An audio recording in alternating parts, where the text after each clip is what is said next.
Good morning. It's Mitch Tarr, CEO and founder of ZenMarketing.com, and today we are doing an email marketing review of a winery, and it is a great review, or it's a great winery. It's both.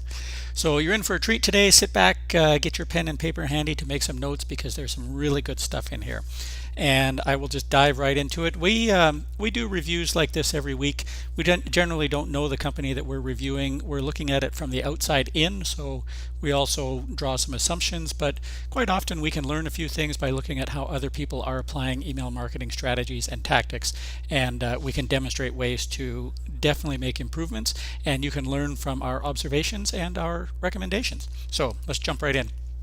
First of all, we went to stfranciswinery.com, and a great winery. Just from looking at the website, it's a top flight winery, top quality website. We really looked at it and said these guys are doing a great job. Then we started to look around and look at their email practices and said, wait a second, there are some things that they could do differently that would definitely make a difference in their results. But the first concept I wanted to address today, you may have heard in marketing something called the average lifetime value of a customer. What is a single customer worth to you over their lifetime? So if a customer buys something from you today, they buy something from you later this year and again next year, and over the next 3 years they maybe spend $500 with you. The average lifetime value of a customer would be $500 over that time period. And there's a comparable measurement in email marketing, which is what's the annual value of an email address? How much revenue does an email address actually contribute to your top line? We'll just talk top line today. So for example, essentially what you do is you measure the email sales revenue and you divide it by the number of email addresses that generate that revenue. So as a for instance, if you're generating $20,000 a month directly from your email list, then and you have 5,000 names on your list, basically you would be looking at what's the math on that? $4 a month per email address in revenue. So $4 a month doesn't seem like much. Depends on your business, of course. Over the course of a year, 4 times 12 is $48. So for the purposes of today's discussion, I'm going to just round that up to $50 and say the average annual value of an email address is $50 a year. So if you have a list of 5,000 names, 5,000 times $50 is your annual, what is that, 250,000 a year in revenue directly attributed to your email. So this is something that you can calculate. So first of all, you have to be able to track revenue that comes directly from your email, and that's not terribly hard to do, but if you're not doing it, you definitely should be. Once you have that information, then you can start to basically do this calculation and discover what an email address is worth to you on an annual basis. So for today's discussion, we're going to work with the number $50. So every time you hear me say $50, that's from this calculation here, 20,000 a month coming from 5,000 names. And we assume the list is flat. It doesn't get any bigger or smaller over the course of the year, which is not what normally happens. So $4 a month, 12 months, $48, rounded up to $50. That's what I'll be talking. So when I'm using that number today, that's where it came from. And it's something you should definitely calculate. Every industry is different, and there are people that have small transaction values, but lots and lots and lots of them. So an email address might not generate very much revenue, but you have a really big list. There are other lists which are very, very small, but an average transaction might be worth $25,000. So you do 2 of those a year, and your email addresses can generate lots and lots of revenue. So this is for planning purposes, and this is for helping you to decide how much money to spend on acquiring new email addresses. So let's go to stfranciswinery.com and just pretend we're searching around. We came across this winery. We want to learn more about them, so we land on their homepage. It looks like this. It's shrunk down so you can't quite see it, but there's a couple of really prominent things here. That main banner across the top where it says 2014 Zinfandel Producer of the Year. And yes, I caught the typo. We've on that, so it would be good. It's also a good thing to make sure that your website and everything is as pristinely accurate as it can be. So but that's not the point of this conversation. So that that's a rotating banner across the top, and it cycles through all the great stuff that they do. Turns out that they have fantastic scores from Robert Parker. They're a fantastic place to hold a wedding. They have an excellent restaurant, voted #1 by opensource.com or opentable.com. So they're really, this is really a top flight winery. And when we first look at it, we'd say, this is fabulous. These guys are doing a great job. So the first thing we try and do is, I want to remember this winery. I want to keep in touch with them. I want to get on their newsletter list. I start to look around and say, where can I do that? And I'm only showing you the top half of their homepage. There's a whole bunch of more text underneath this that you'd have to scroll down to see. As you know, one of our best practices is we want to see an opt-in form or a sign-up form in the top half of the page. We want it to be visible. Now, the good news is they have one. You can't quite see it, which is the bad news. But the arrow really points to where it says join our mailing list, and has email address and it has a join button. So something they've done really well is by putting it in the header, this sign up form is on every single page in the website. The bad news is they're really just going through the motions. You can hardly see it. There isn't really a very good offer. It just says join sign up for our mailing list. It's kind of generic. There's no benefits in there. It's not very big. There's no flashing lights. There's nothing that points to it. Nothing that makes it stand out. So the good news is it's on every page on the website. The bad news is you can't really see it. So the first thing I would do is I would make sure that I had a very prominent, boldly displayed sign up option, so that when you land on a page, you could see it. Maybe you make the copy the same color as the logo. Maybe you make it, bright red or bright green or something that's really going to stand out. Maybe you make the font size big, big, big. I would so that's number one. Second thing is I would put some kind of benefit statement on this sign up form. What do you get by signing up? Is there some offer that they would make that would compel you to sign up? Something beyond just going through the motions of saying join our list or newsletter, which is something that so many people do. So first step is make your sign up form prominent, make sure it's on every page, and make sure there's a benefit statement. What do you get for signing up? So that's one thing I would do that would definitely make a difference. This is a very rich site. It's got lots and lots of content in it. Something else I would do, and this is just an aside, but I would also have a page called Join Our List. And if you had the real estate for it, I would put it in the navigation bar across the top, where I would have a separate dedicated button called Join Our List. And again, instead of Join Our List, I would put some benefit statement in it, like get a $10 coupon, or get free recipes, or just something more compelling than Join Our List. Now, and that leads me into the second thing. So now when we address this, we get the offers prominently displayed everywhere. I need a really good offer. I need something more compelling. Now, something that's great about this site, they are really rich in content and they have a lot of talent. And so when you go to the Culinary tab, there's 5 or 6 options down there. One of the options in the Culinary tab is a recipes section. Recipe sections are fairly common on winery websites and a lot of websites. People see it as a value add, or as here's some additional content that will keep you on our site, will give you something for free, and as a result you'll want to come back, you'll read about the wine pairings that we match with these recipes, and ideally you'd want to order our wine to pair up with them, not just somebody else's Cab Sauvignon. So this is an example of, what if I wanted to do something completely different? What if I wanted to really go after these $50 email addresses? What if I wanted more of them? So if I'm getting 100 a month now, what if I got 1,000 a month? How would that change the nature of my business? So at $50 per email address, there really is a difference between picking up 100 new ones a month or picking up 1,000 new ones a month. So what I would do is I would do something really radical. I would take the recipe section and hide it. I would make it invisible to the website, to people searching around, and I would make you sign up for it. I would make you give me an email address in exchange for our great recipes. And why is that?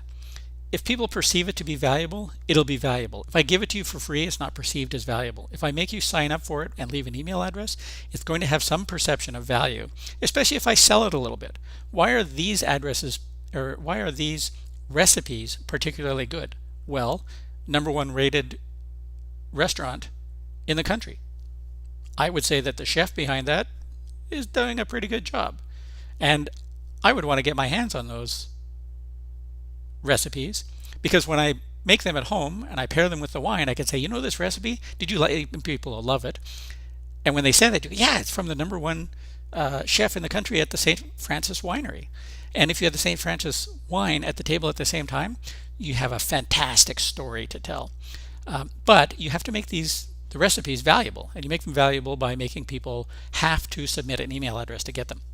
And when they submit an email address to get their first batch of recipes, you can also send them a recipe every month, every week, every couple of weeks. You can continually and constantly be in touch with them, and you can also send recipes a little bit in advance. So ahead of Thanksgiving, like a month before Thanksgiving, you might start to get the recipes going out. What can you do with turkey, and what wine and food pairings are going to go well with that? And by the way, you can order some and have it in time for Thanksgiving. So now you're starting to do marketing, and all that you've done is, #1, taken valuable information, made people sign up to get their hands on it. You've made a great offer, and you make this offer all over the website. And so what would that look like? I just kind of, make a banner that looks something like this. We didn't spend any time writing copy or doing any design on this, but this is the concept. This banner, this little ad should show up all over the website. You should basically pepper your website with these your own banner ads, driving people to the sign up page to get access to these recipes because they're valuable. Why? You tell people why. And here's our offer. Join our list and get recipes and wine pairings from our chef. Voted #1 restaurant in America by OpenTable. So that's a pretty good credential. And then a big bold join now button. You click on that, it takes you to the page, it reminds you and tells you why you're signing up and what's going to happen next. And suddenly you've started same amount of traffic, but you're filtering this traffic, driving it to this sign up page. You're using an ad like this all over the site, and suddenly, instead of getting 100 emails a month, it's entirely possible that this would give you 10 times as many signups, and now you're getting 1,000 email addresses a month at $50 a year. That adds up. So definitely something to think about. It's a pretty bold move, but you're now starting to do more aggressive marketing because you recognize the value of an email address to you and to your business. It's not just, oh, I've got 10,000 of them. The perception is, when you look at your list, oh, I've got 10,000 names. Email is plentiful. I have plenty of email addresses. So you don't value them at very much. But if you looked at your 10,000 names and said, yeah, but each one is worth $50 a year to me, if I had 20,000, that's something definitely to talk about. So that's why the value of email addresses is something to keep an eye on. What else would I do? Let's go talk about Facebook, because Facebook is something, it really works well when it's integrated with the email stuff. So we went to their Facebook page. Again, they're doing a great job on the Facebook design and layout, and they've got 33,000 fans, so they're definitely serious about it. There's not, they're not fooling around. And let's just see some things we can do differently. One of the things I noticed right away is that there's a tab that says Enter Now. So when I first go to the Facebook page, across the top, if I happen to notice that, there's something behind it. There's maybe a contest. A part of the value of entering the contest is maybe you have to give up an email address, and that's starting to build the list. So let's just review a couple of little simple changes that the St. Francis Winery could make to their Facebook page that will help them to collect more email addresses. Why? Because at $50 an email address, it's worth it. So one of the really simple things you can do when you look at the description, this is your short description. This is in the left-hand column of your Facebook fan page. It's in the About section. It's usually at the top. And in this case, it says wine tastings, wine food pairings, weddings, private events, and it has a link to the winery. Pretty standard issue. What I would do differently is, instead of having wine tastings, wine food pairings, weddings, private events, I might shorten that up a little bit, and underneath it, I would put my offer. What's my offer? It's the great one. Get free recipes from our award-winning chef. Get a coupon for your first offer. And I would link to the sign-up page that's on the website. So what I'm doing here is I'm taking Facebook traffic, people that end up on the Facebook fan page, however they get there. That's a whole nother story. And I'm directing them not to the website in general to let them kick around and kind of see what there is to see. I'm giving them a specific and direct offer, and I'm sending them to that offer. So just that simple thing alone will get you more people on the list. Now, something else you can do, most sites you'll see on the Facebook fan page have apps. In the apps here, we see that there are three of them. One of them is the Enter Now. So there's the contest thing that we saw before. There is a Join Our Mailing List that I've highlighted with the arrow. And there's a Pinterest app. So you can see that the social media is all connected up again. When I click on the Join Our Mailing List, I'm taken to a page still on Facebook, and it allows me to fill in the form and sign up for the mailing list. Again, this is vanilla, cookie cutter, going through the motions type of an offer. What if instead of join our mailing list, you said get award-winning recipes, get a $10 off coupon, make some offer that motivates me to go to that page, and when I get to that page, put some copy there that sells me, convinces me, shows me, demonstrates to me, gives me some benefits for being on the list. What am I going to get by being on the list? It's way more compelling than just join our mailing list.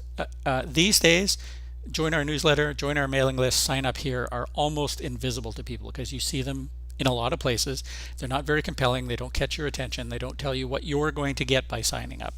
What if you were to replace that join our mailing list with one of these two different labels? Get award-winning recipes or get a $10 off coupon. Do you think that more people would go there because that's a better offer? So take your best offer, put it there instead of join our mailing list. And something else you might notice, we could do this as well, where it says enter now. What if it said there, get a $10 off coupon?